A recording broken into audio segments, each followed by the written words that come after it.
Greater Hyderabad Municipal Corporation budget ను ఇవాళ council లో ప్రవేశపెట్టనున్నారు. జీహెచ్ఎంసీ పరిధి విస్తరించిన తర్వాత మొదటిసారి భారీ బడ్జెట్ కౌన్సిల్ ముందుకు రాబోతోంది.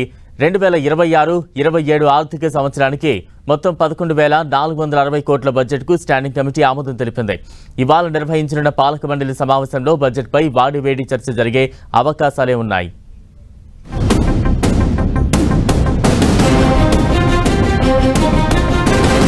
గ్రేటర్ హైదరాబాద్ మున్సిపల్ కార్పొరేషన్ చివరి బడ్జెట్ కౌన్సిల్ ముందుకు రానుంది. జీహెచ్ఎంసీ పరిధిలోని కార్పొరేటర్లు బడ్జెట్ పై కౌన్సిల్ సమావేశంలో చర్చించనున్నారు. గ్రేటర్ హైదరాబాద్ పరిధి 650 చదరపు కిలోమీటర్ల నుంచి 2050 చదరపు కిలోమీటర్ల వరకు విస్తరించింది.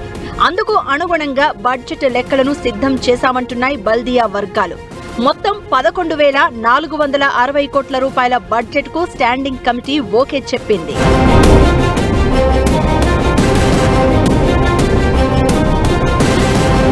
ప్రస్తుతం ఔటర్ రింగ్ రోడ్డు వరకు విస్తరించిన జీహెచ్ఎంసీకి సంబంధించిన బడ్జెట్ ప్రవేశపెడుతున్నారు. అయితే మరికొద్ది వారాల్లోనే జీహెచ్ఎంసీ 3 కార్పొరేషన్లుగా విభజిస్తారనే టాక్ నడుస్తోంది.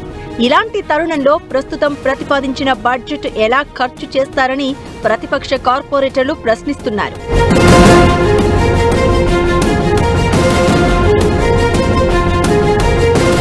ప్రస్తుత బడ్జెట్ ను 2 విభాగాలుగా ప్రవేశపెట్టారు అధికారులు.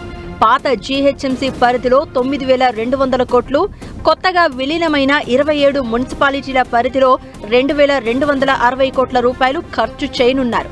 మొత్తంగా 11,460 కోట్ల రూపాయలను ఖర్చు చేయాలని అధికారులు డిసైడ్ చేశారు.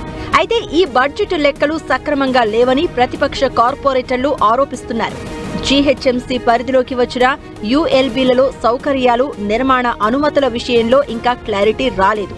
10 అంతస్తులకు పైబడ్డ నిర్మాణాలకు అనుమతులు హెచ్ఎండిఏ ద్వారా ఇచ్చి ఫీజులు సైతం వారే కలెక్ట్ చేసుకునేలా ప్రభుత్వం ప్లాన్ చేస్తోందని ప్రతిపక్షాలు ఆరోపిస్తున్నాయి.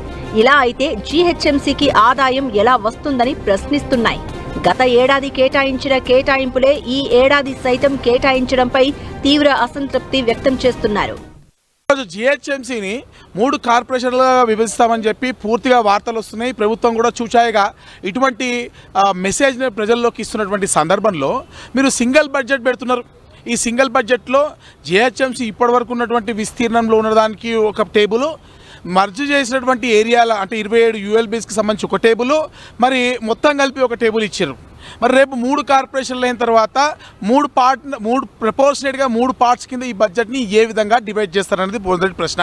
అంటే అసలు బడ్జెట్ పైన ట్రాన్స్పరెన్సీ లేదు, క్లారిటీ లేదు అనేది ఇక్కడే మనకు అర్థమైపోతుంది.